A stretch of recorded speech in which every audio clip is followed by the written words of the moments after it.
سلام بینندگان گرامی، اینک سال 2023 به انجام رسد و در پایان این سال برنامه نوی را با نام هیئت قطر پیشکش میکنیم. فهمید با کدام مقصد؟ بله، آنهایی که مخلص فوتبال هستند و آغاز بازی‌های نهایی جام آسیا را انتظار میکشند زود پی بردند. سال 2024 در حیات فوتبال تاجیکستان با تاریخ نوی خود وارد می شود. بار اول دسته منتخب مملکت در بازی‌های نهایی جام آسیا 2023 شرکت می‌ورزد. برای هر دولت و ملت در بازی‌های نهایی شرکت ورزیدن آبروی شرف است. چرا 2024 نه و 2023؟ زیرا 18مین بازی‌های فینالی جام آسیا را می‌بایست چین در همین سال میزبانی می‌کرد، اما با دلیل احیای ویروس کرونا در چین کنفدراسیون فوتبال آسیا رسما از میزبانی این مسابقات این کشور را خارج کرد.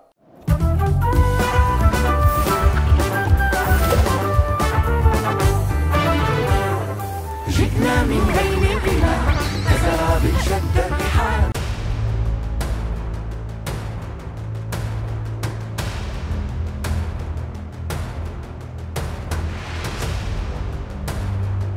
قطر یک دولت زیبا و حاضرالزمان بوده، آن در آسیای جنوب و غربی قسم شرق نزدیک جایگیر شده است. پایتختش شهر دوحه است.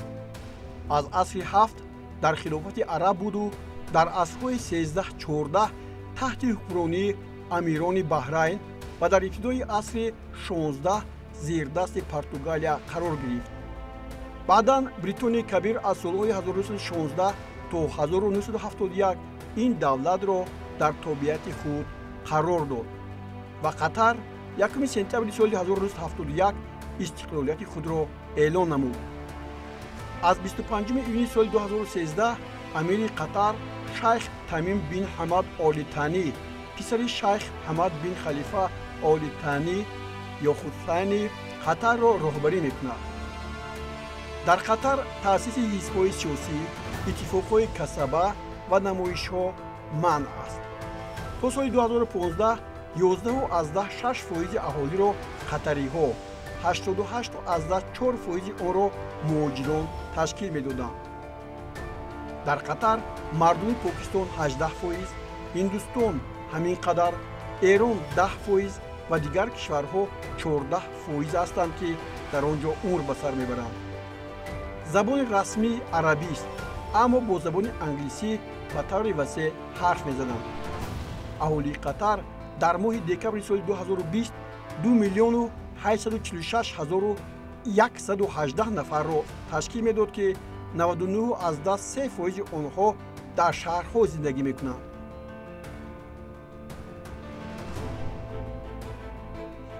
دوامناکی عمر اهالی تا سال 2021 تقریباً 80 سال را برای مردان و 81 و 74 سال را برای زنان تشکیل میداد. سن سال میانی اهالی تا سال 2020 33 سال و 7 ماه را در بر میگیرد. 35 سال مردان و 28.2 سال زنان میباشد. در دولت قطر سال 2022 چمپیونی جهان اوید به فوتبال برگزار گردید که در آن ارژانتین عنوان چمپیونی را به دست آورد.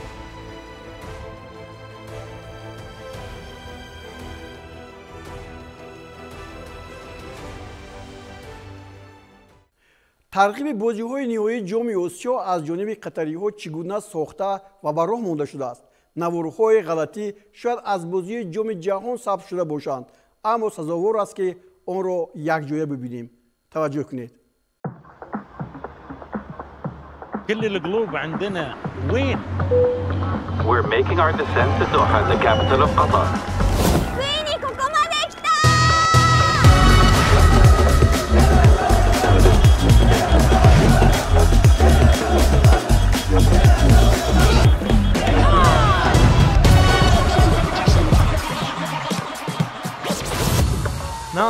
الحركات الحلوة.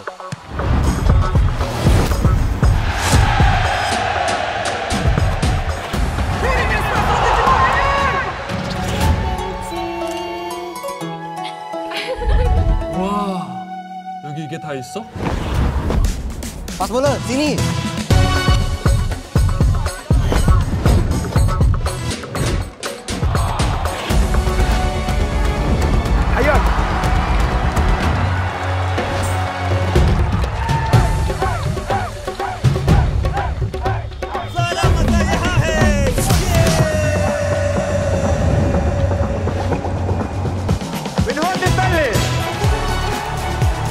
في قطر كاس آسيا ردت لنا كل القلوب عندنا هيا آسيا.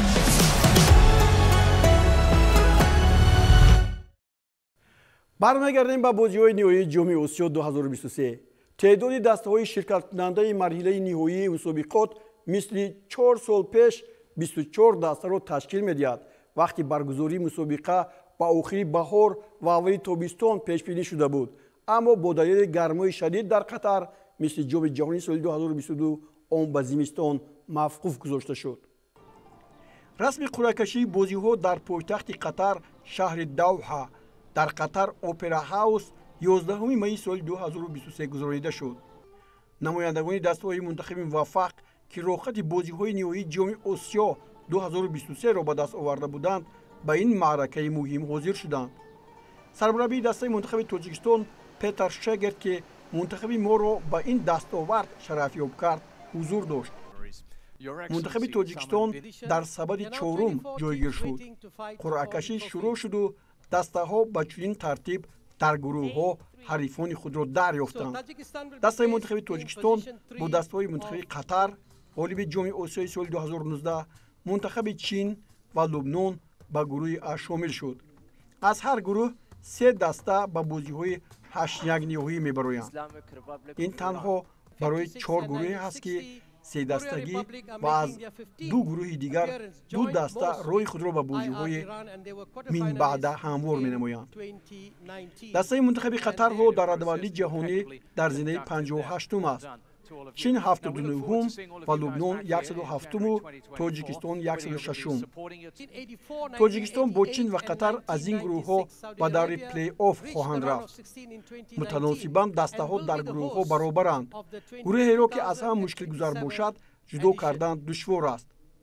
دسته‌هایی که از سبد یکم و دوم به گروه ها شامل شدند به چشم زود می‌رسند. در گروه ب استرالیا، ازبکستان، سوریه و هندوستان با هم آمدند. سه دسته اول از بازی‌های گروهی با 8-1 فینال خواهند رفت. در گروه اس ایران و امارات، فلسطین و گونگ کنگ را بیرون از مسابقه می‌مانند. در گروه اس ایران و امارات دسته‌های منتخب فلسطین و گونگ کنگ را بیرون از مسابقه خواهند ماند.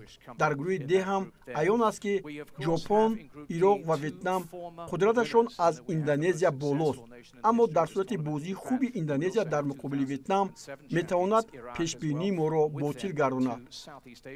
در گروه ای قوت برابری دسته ها به چشم میرسد. کره جنوبی برتر از همه دسته های دیگر است. اردن و بحرین از باد و هوای عربی استفاده برده مالایزیا را برای به بازی های حذفی رفتن مانع خواهند شد. در گروه اف عربستان سعودی مثل کره جنوبی عمان را با خود به بازی‌های 8 نهایی میبرد. در نتیجه از 6 گروه 4 دسته جای سوم هم روی خود را به بازی‌های حذفی هموار میکنند. یک غلبه و یک مساوی برای رخصت به بازی‌های آینده کفیل خواهد شد.